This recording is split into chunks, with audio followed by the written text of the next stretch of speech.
Hello and welcome to in12d. Welcome to our listeners across the globe. Today is a special episode. I'm gonna let Suzi lead this one because I'm on the hot seat. Ramzi's on the hot seat. We don't have a special guest on this week's episode, but we do have Ramzi, and we have decided to, every couple of weeks when we have some space, we're going to keep uncovering, some of the life events that have led us to where we are now. And so I've got the joy of asking Ramzi all sorts of questions.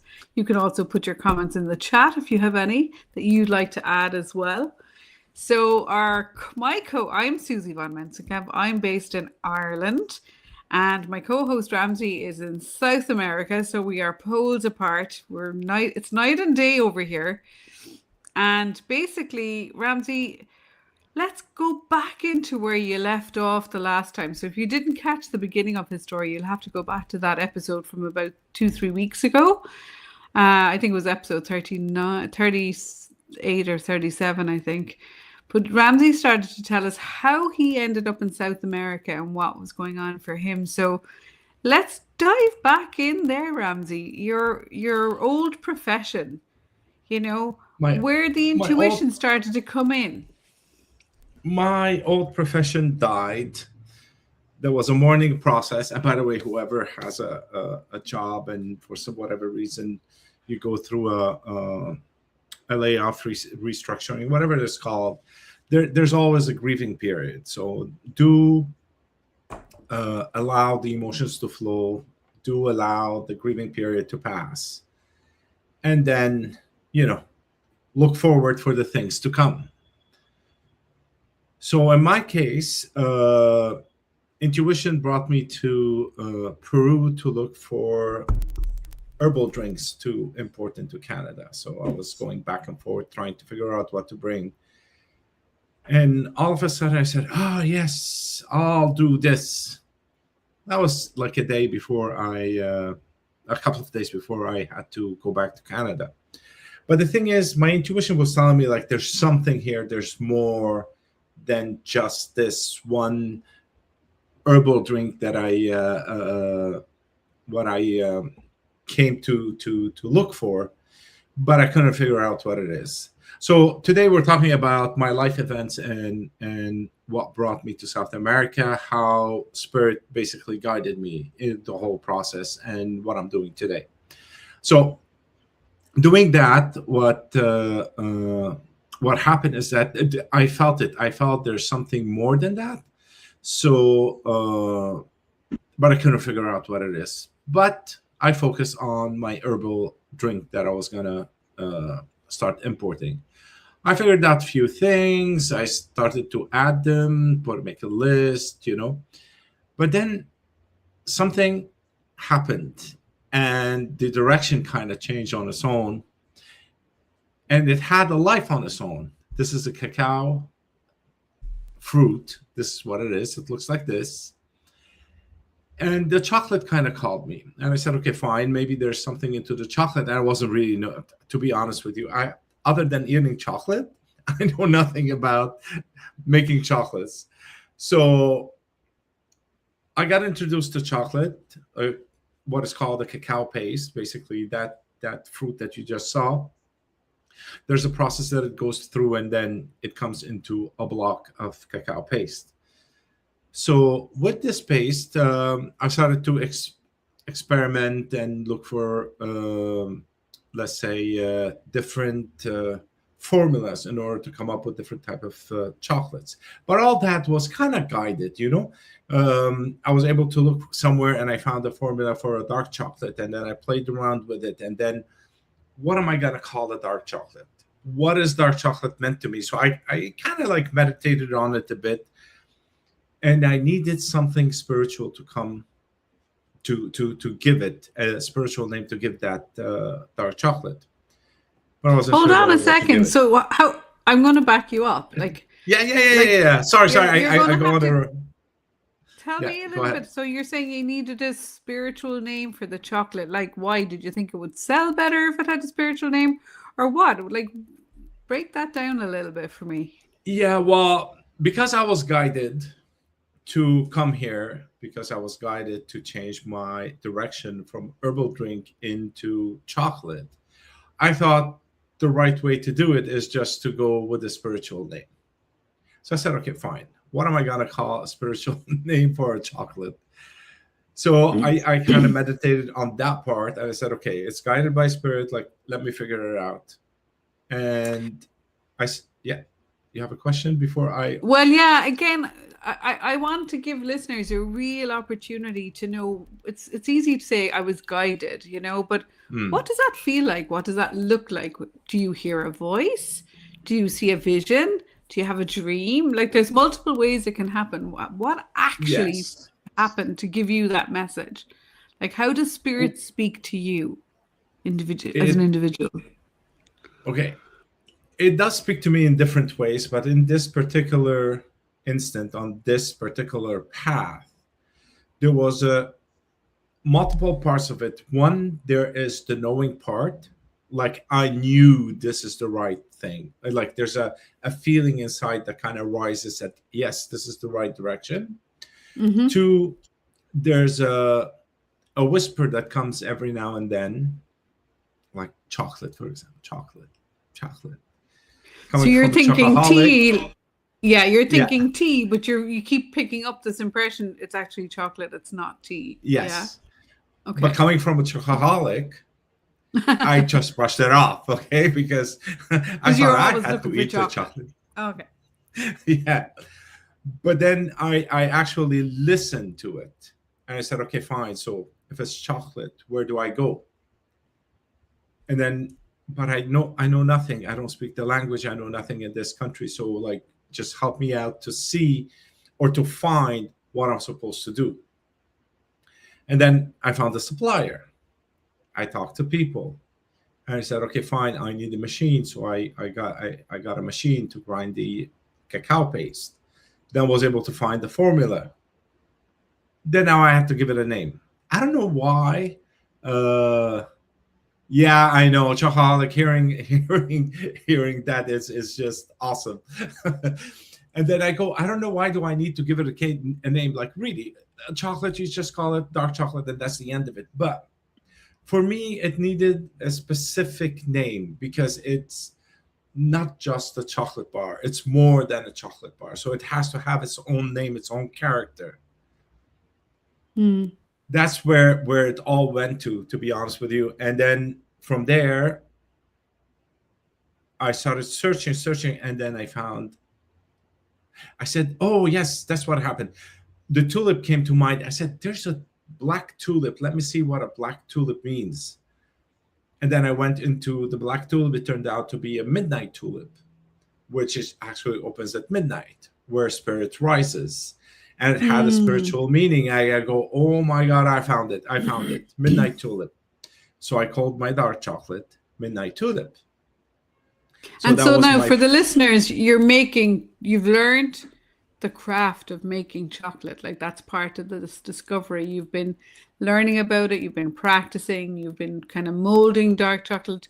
Obviously, you're in the home of cacao. So you're kind of sourcing the best cacao. And, like, how do you know whether to add sugar? Like, how do you decide when the flavor is right? Like, is that an intuitive hit? Is that just your palate? Well, it was multiple things, Susie. Let me tell you one thing. Okay. The way they do the chocolates over here in Peru is that they use cane sugar. So I looked at cane sugar and I go, okay, fine. Cane sugar is really good.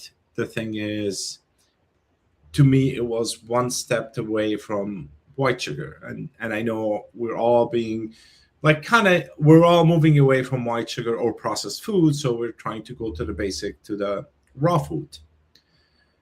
And I said, okay, fine. For the cane sugar at the beginning, I made the first batch. It was good. It was chocolate, nothing so fancy about it.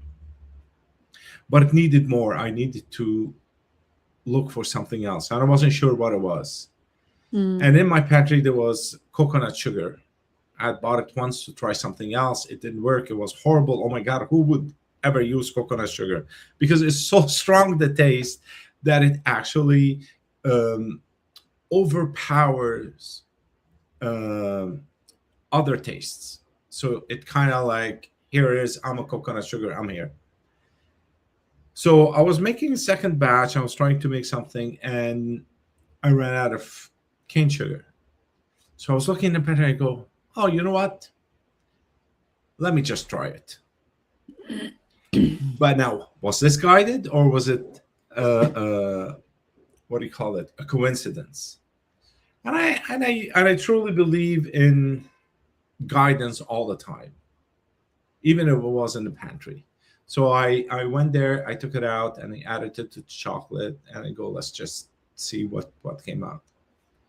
The minute I had the first bite, I go, oh my God, I struck gold. This is the right taste.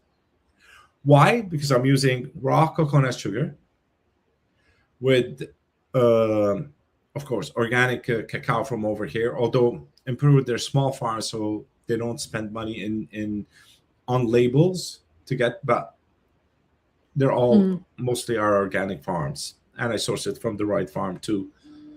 So I got them together, tasted it. It was just phenomenal. I said, okay, fine. This is not chocolate anymore. It's an indulgence. So you take a piece, you just like literally, like it takes you on a journey. Yeah, I think chocolate does take you, transport you, doesn't it? Like, I find when you eat the darker chocolate, like the 70% or 65 or something, and it's, you know, really ethically sourced, there's so much thought and energy kind of going into that, like consciously. When you eat it, you don't just gobble it down like, you know, a shitty bar. You literally take it one square at a time, and it's a real mindful experience, the mindful eating experience.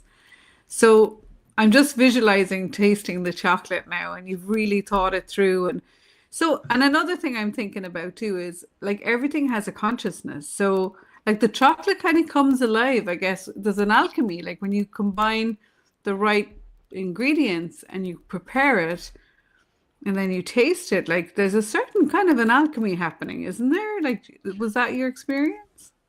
There is an alchemy happening 100%. Now, there's also one more factor to it, is that we don't use commercial machines. Okay. So it's all done by hand. So before we walk into the process of making the chocolate, you have to like leave everything behind before you walk into that room. And the room has a sign, this is our healing lab. So you walk in with good intention, you're relaxed, and you work. So there's a combination of the personal energy, the energy of the chocolate and the sugar. There's the energy of the space. All of it combined gives you the new bar that is coming out. That is actually, and to be honest, some people goes, it's actually healing your chocolate. Although there's nothing in there, but it's there's antioxidants. Dark chocolate is full of antioxidants. It does come in under the, you know, in moderation, that it is good for you. Absolutely. You're absolutely correct. But we also source, it's what is called the type of cacao, I think it's called CCN 51, which is a high grade, not a hybrid one.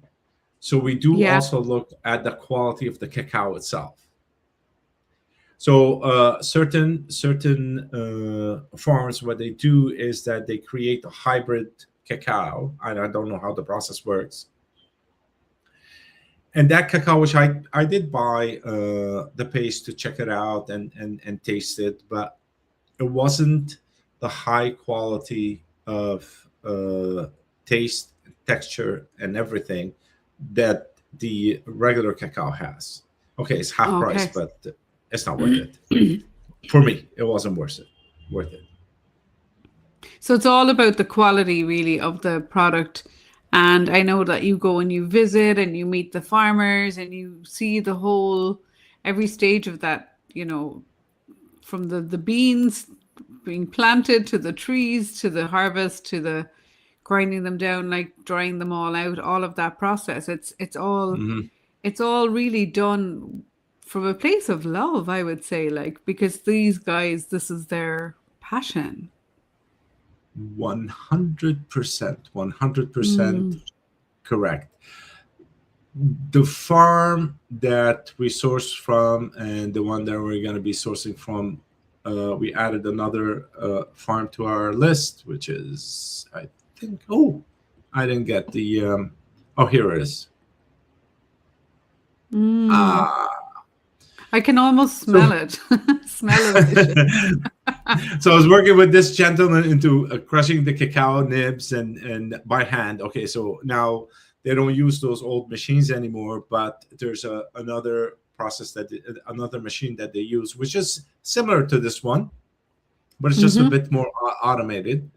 Uh, he's Peruvian. His wife is from what was it, Sweden, and they're living in a place that it took 2 hours to get by car on roads that are half eroded, and the other half had big boulders coming down from the mountain blocking them.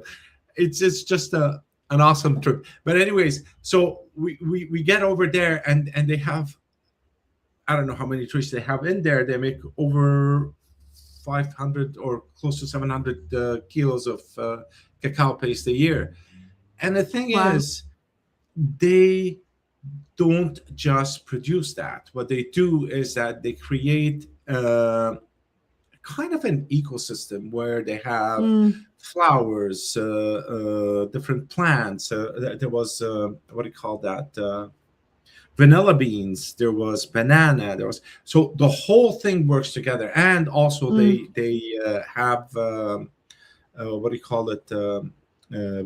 Bees to collect the thing, make honey out of that. The waste that Wow. comes out of the trees becomes the fertilizer for the other trees. So it's an ecosystem on its own working together to create Brilliant. or to show up in this form.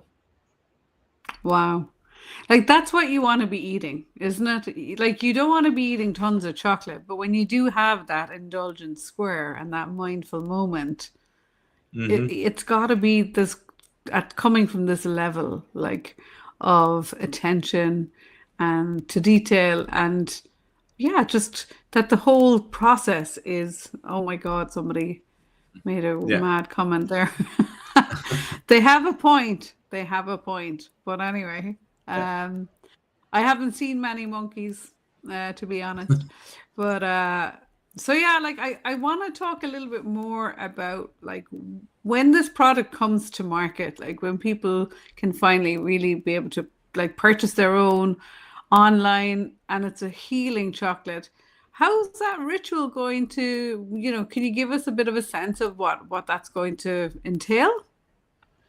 Well, we're going into 3 phases of this project, which will take quite some time to come to fruition. Phase one is almost complete. We have that's the, well, this is roughly the packaging. This is our Yeah, brand will be called Alamu Soul Food. That's the name. So nice. it's alamu.pe. The website is being created right now. Boxes will be finalized by, I think, by Friday. Friday, I Cool. get the new the new box, and we will review it. And if everything is okay, it goes to print. So I would say in mid-May, we will be live in phase one in Lima, Peru. Excellent. And actually, my samples went all the way to China, to be honest. Wow. Yeah, last week it ended up in China, and they were so happy with it that they go, when you have it ready, please let us know, and we'd like to purchase from you. Uh, I have a cousin who is in France. I sent her a couple of samples, and she goes, "Oh my God, that's the best thing that I've ever tasted." And also, not because it's better than anybody else's. It's just all of it encompassed with the energy that was created with. It gives it that high quality type of product at the end of the day. Cool.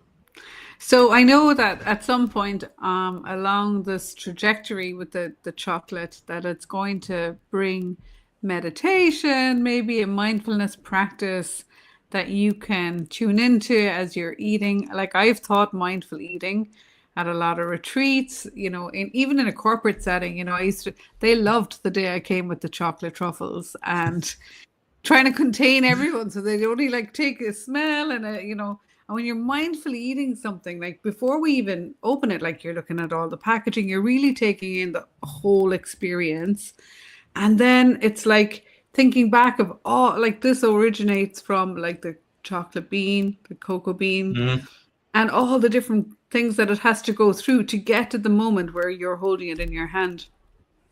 And that really kind of drives all of your senses when you start to taste something from a more mindful perspective, and then going into just the first smell, the first little taste, where it sits on your tongue, how it affects that, the first time you swallow it, so many things like that can really, by the time you've only eaten one truffle, you've had a complete experience. So you're not mindlessly just scoffing the whole bag, you know what I mean? One bag of truffles would do my whole class, and they were really happy afterwards. So I know last week on our podcast, our guest was challenging you, Ramzi, to start meditating. So I just wanted to know how's that going, by the way? 7 minutes, she said, was it 7? Yes, 7 minutes a day. 7 minutes in the morning. The way she put it out is very simple. You wake up in the morning, go to the washroom, don't brush your teeth. It's very important not to brush your teeth because the taste of mint in your mouth kind of wakes you up. You have to still be half asleep. Sit there for the 7 minutes and meditate. How did it go? I did it for a couple of days. It was awesome. And to get my brain not to look at the time every 30 seconds, I put the timer for 7 minutes, and I said, okay, 7 minutes is gonna, and it worked. It worked very well. The timer goes on. I turn the timer off. Sometimes I stay in that state for a bit longer. It depends. And then sometimes I just get up and move on with the daily routine. Then I kind of stopped, and now I'm going back into it too. What this does is just kind of clears up your mind. It allows for intuition to rise. No, I don't want to know the bullet points, Ramzi. I want to know how you felt. I can teach the bullet points. I've been doing that. I know. I want to know, how did it feel? Was it hard? A lot of people find it really hard, actually. It feels like 5 minutes is about 4 hours for some people when they start. Okay, when you do it in the morning, okay, I'll be very honest. When I was doing it during the day, it was oh my God, I must have stayed for half an hour. I look at the time, it's barely 2 minutes, and I go, okay, I'm frustrated. Let me move on with my life. But when you do it in the morning, you're at a state where everything is kind of slow. Yeah, you're not in the rush of the day. That's one thing that I noticed. 2, instead of just jumping out of bed and running, doing my daily stuff, I said, okay, yeah, it doesn't hurt to stay in bed for another 5 minutes, 7 in this case, 7 minutes. Yeah. So it did help me kind of quiet my mind a bit in the morning. Now, when I say quiet my mind, it doesn't mean that it didn't continue talking. It just talks on its own, and that's fine. Yeah. And I just don't pay attention to it. I don't pay attention. Yeah. There are a lot of things that passes through, and I'm okay with them. I don't engage in the discussions. Yeah, that's good. Like, because your Yeah. mind is very busy. Like the minute you wake up, it's like, oh, what time is it? What will I have for breakfast? Do I need to leave the dog out? Everybody will have the same sort of non-stop waking kind of thoughts, and they build momentum as the first hour goes. Like you go from like a couple of thoughts to kind of, oh, we're up and running now. So the 7-minute meditation really is about interrupting that flow of the thoughts. So having something to do, it's kind of like when you take your dog out for a walk. Sometimes you might have to give the dog a bone to occupy it, or you might want to give it a stick or something to carry along. So you need something for the mind to latch onto in the first kind of 7 minutes. So that's what I think you could try next week. Sit up again, set the timer for 7 minutes. Now that you've had a bit of a feel for what it's like, and you've noticed the mind does keep going, what kind of stick would you give that mind? Like, you could just give it like, I'm going to keep following my breath. I'm going to just become aware of the sounds. I'm going to just connect with my body sequentially. It's called a body scan. So you could just feel your toes, feel the soles of your feet, feel your legs, gradually kind of scan your body all the way up to the top of your head, and then go back down. So it kind of keeps bringing your attention back to, this is my meditation. So it's like either a body awareness meditation or a breath awareness meditation. So you do need something in there, not just sitting there like trying to pretend you're not having thoughts. You need to direct that attention on something or other. It could be a heart-centered meditation. You could just decide for 7 minutes, I'm just going to stay connected to my heart center. And a nice way to do that is gratitude. So you could make it a gratitude practice. So for 7 minutes, even when your attention drifts away to the dog or to, the sound outside, keep coming back to, what am I grateful for? And just, what am I grateful for? And then feel it in your heart and let things come up and really start to get a kind of intimate connection with the feeling of gratitude. Like that, try that for the week and we'll see how you get on before we tune in again. That's an awesome suggestion. I will definitely follow it. And by the way, I follow all your suggestions when it comes to meditation because my monkey mind goes everywhere. Yeah, and I know I I'm the think only one with a monkey mind. It's a game changer. It really is. And when you talk about hearing that intuition, it's much easier to hear the intuition because you've been training how to quieten down the monkey mind. And it's when the monkey mind is quieter, you can hear, oh, dark tulip or, whatever, midnight tulip or whatever it was called, your chocolate. Yeah. So, yeah. I want to just say, like, I know we're going to wrap up this. We want to do a short live before next week, but episode 42 has such a cool guest coming up next week, Robert Wagner. I've been waiting months for this guest to be available and to join us. I've been reading his book on lucid dreaming, Awakening in the Dream State. As everybody who ever listens to this knows, it's a massive passion of mine because I believe the best meditations we can do are the ones we do while we're sleeping. So it's effortless and you'll always nail it, so I'm just enticing you in with that. But Robert Wagner is a scientist and he's been researching dreams for about 40 years and he's recorded over 1,000 dreams of his own. So his book has been, translated into like 17 languages. It's been reprinted about 15 times. It's the most well-leafed book of any lucid dreamer. So if you're into lucid dreaming, do tune in next week to meet our special guest, Robert.